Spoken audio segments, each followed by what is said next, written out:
Welcome back to not even the Abundant Harvest Homestead. This is the place I grew up.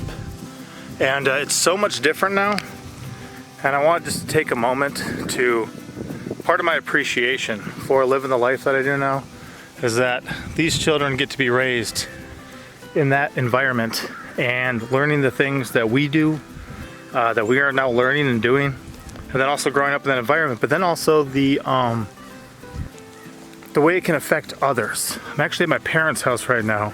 This is where we grew up. When we grew up, a lot of everything you see behind me was patchy grass. The grass was mostly sandburrs, which if you know what those are, we did not like running around here.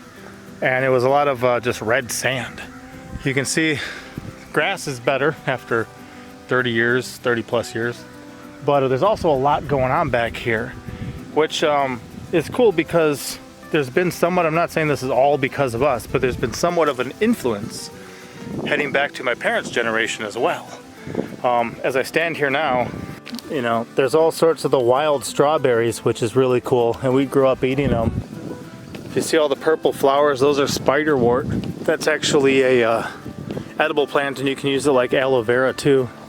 A couple yuccas plopping up in there. But a lot of the stuff you see here, I wish I would have grown up in this type of environment. Just because of all the food that is here. Now some of this has been from our influence. These are actually 2 blueberry bushes that my dad still has blueberries in the freezer from last year. He says this year they're going to can them because he hasn't worked through what these 2 bushes put out last year. This was a Father's Day present, I believe, some years back. And obviously I picked the right variety to give him for his growing zone. He does go to the local county place that has a bunch of the mulch, and a lot of that's pine and stuff too, so he keeps these mulched.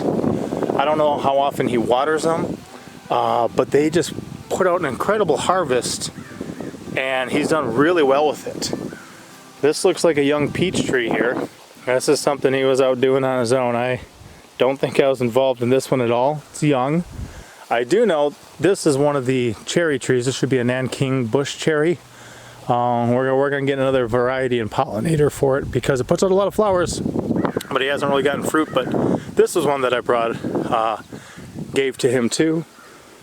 Small thing of asparagus, and the cool thing is you can see he's got one of the ones that has males and females, so you have the little berries starting to form, which is good because then it makes the seeds. They'll drop to the ground and they'll have even more. Some are ready to pick, but my parents should be home later today or tomorrow, so we're gonna leave that for them. I finally put in asparagus by me in a decent patch.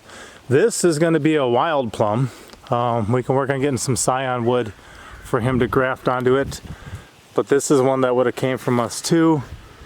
This looks like another one. You guys see it? Do you know it by its fruit? This looks definitely like a wild plum. I just can't pick out any fruit at the moment. And this is an apple tree. See, he's got the heel above the ground where it flares out. You don't want that buried. So he planted it really good. He's kept it pruned back a bit. Nice apple tree here. This is another bush cherry from us, a different variety, some sort of sand bush cherry. Look at that. Got a bunch of cherries on it this year. Here's another apple he's got growing. This is kind of more what their gardens look like these days because they don't have 3 boys to raise anymore. So they've got some tomatoes and carrots and beans and peas, probably cucumbers back there, a little more reasonable for 2 people, keep track of. And you know, this is your high investment area on a yearly basis. Where you plant a tree like this is definitely a bush cherry. Oh, sorry, plum, wild plum. It's got a bunch of those hanging on there, and they're kind of tart, but if you freeze them first and then do stuff with them, they're gonna be pretty good. He's kind of shaped that and kept that pruned back. If I back up a little more, you know, you see a lower investment area with the grapes. You know, you plant your grapes once, you train them up, you prune them, you know, once a year. Where that, you know, you've got to prune or you got to plant and weed, and it's different with your annuals. So cool seeing all these ones about to flower and open up and make them all sorts of grapes for the year. Nice little trellis across this thing. Kind of cool. Like I said, we didn't have all this going on back here. It's weird too. The June berries or service berries. These are 3 that I've given them. We actually were just camping somewhere, and how many of these were there in the wild? Quite a few. Quite a few, and I didn't know about them growing up. So these are getting covered. They're very tasty. They're not quite ripe all the way, but they're still palatable. I'm gonna grab one while I'm here. He's pruned these back and kind of kept these shaped up. But if you're gonna have a tree, I love a tree you can walk up to and get a good tasty snack. Another cherry there. And then up over here is a peach with a bunch of peaches on it. But it's kind of cool just thinking about this area of their property. This is out looking towards the woods. And just the last 30, 40 feet of it, they have a few things spaced out.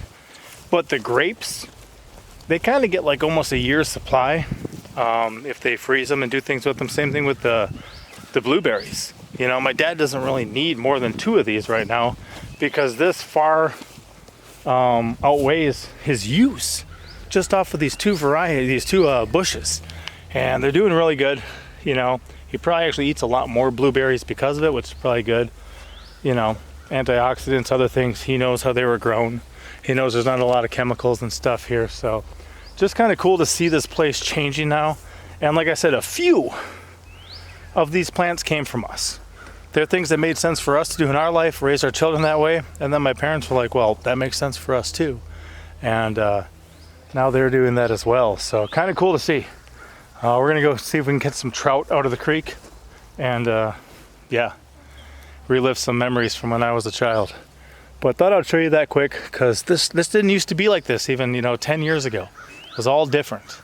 But now there's this much food there, and I like that too, that depending on what they're looking for, they're going to be able to have an amount of just fruits and berries right from their own property rather than from the store. We'll see you next time. Papa out.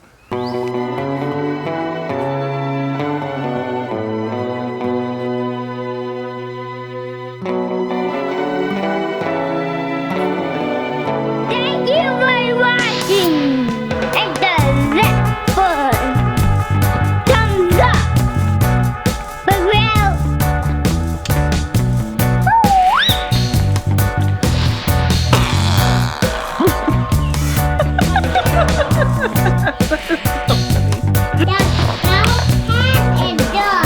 The cow head is good? Yeah. That's because you know.